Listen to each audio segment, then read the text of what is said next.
참 예수님, 사랑합니다.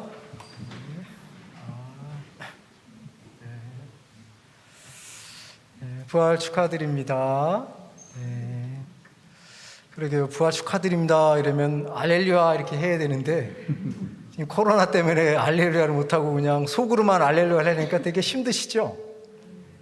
그러게요. 그리고 또 오늘 같은 날은 또 성가하시는 분들이 되게 좀 부럽죠?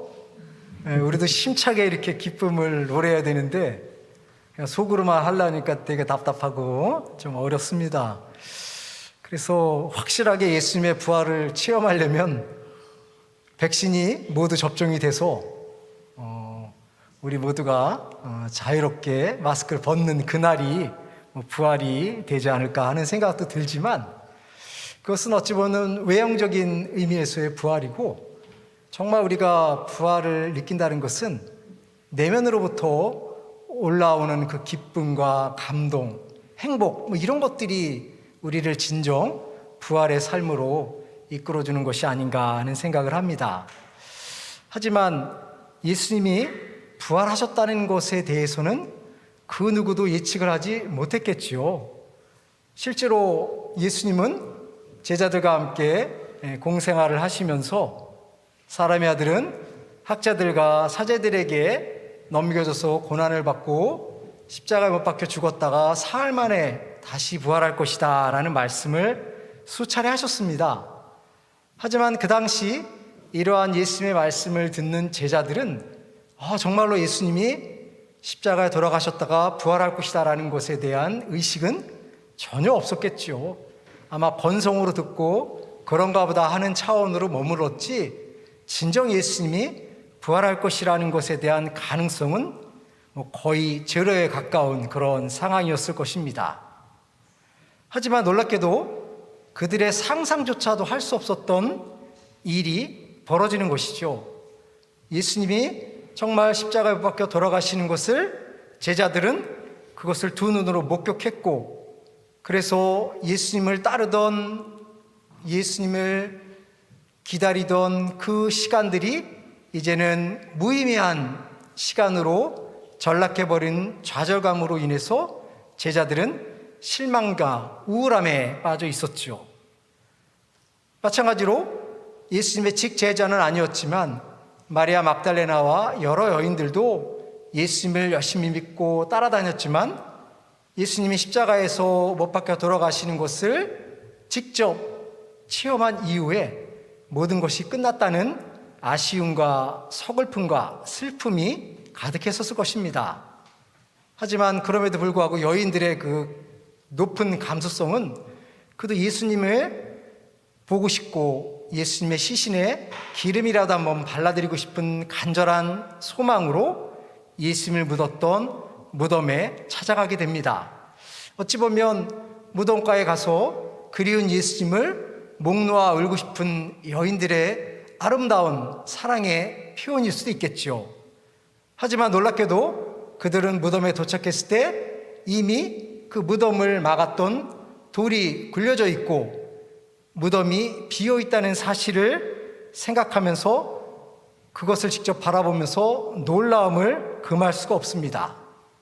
그래서 여인들은 그 사실이 너무도 충격적이고 난감함과 오히려 또 두려움이 엄습하기도 하죠.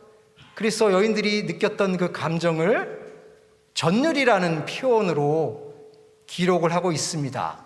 그래서 전율이라는 것은 우리가 생각하는 것처럼 기쁨보다는 놀라움, 더 나아가서는 두려움과 이런 것들이 어떻게 일어날 수 있을까 하는 경이로운 감정들이 뒤섞여 있는 것이었겠죠.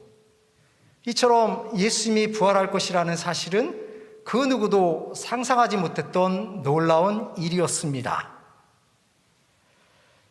이제 여러분들 예수님이 부활하셨기 때문에 이제 집으로 돌아갈 때는 마스크를 벗어도 됩니다 라고 제가 얘기를 한다면 여러분들은 저를 어떻게 생각하시겠습니까?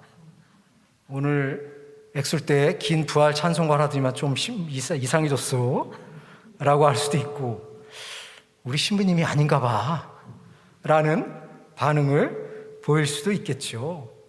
그래서 어떤 분들은 다음부터는 주임 신부 미사 오지 말고 보좌 신부 미사 와야지 라고 생각하시는 분들도 있을 수도 있겠죠. 이처럼 예수님의 부활이라는 사건은 우리에게 기쁨을 주는 일이기도 하지만 한편으로는 우리를 굉장히 당혹스럽게 만드는 사건이지요.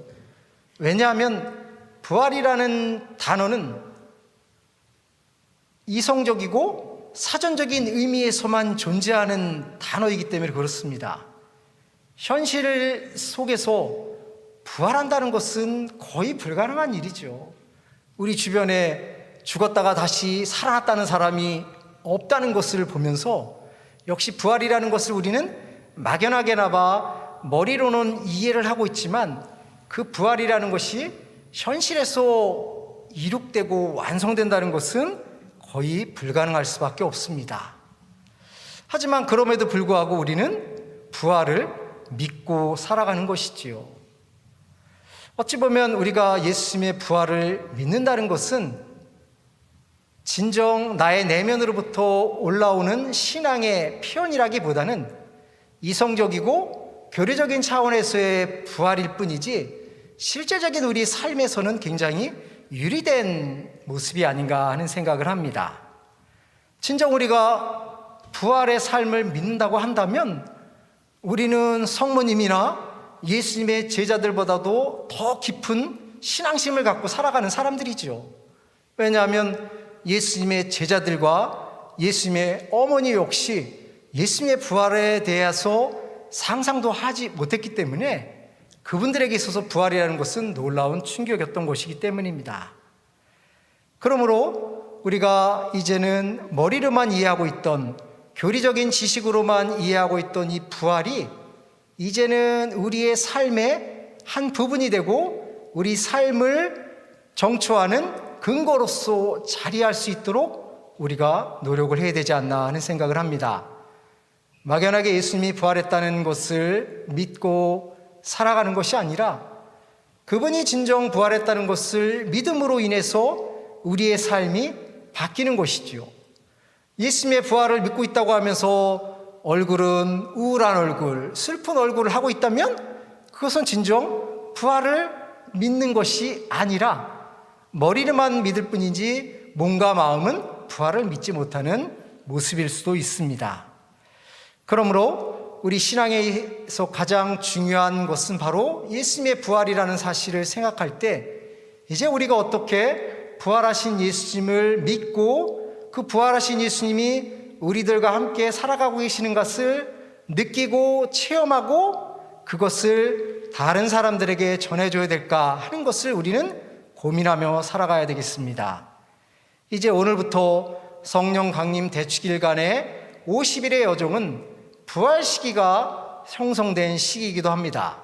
그래서 이제 우리는 이 부활 시기를 보내면서 진정 예수님이 부활하셨다고 한다면 어디에 계시고 그리고 나는 예수님의 부활을 어디서 체험하고 느끼고 기쁘고 감사하는지를 좀 더 구체적으로 확인하고 점검하는 시간이 필요할 것입니다.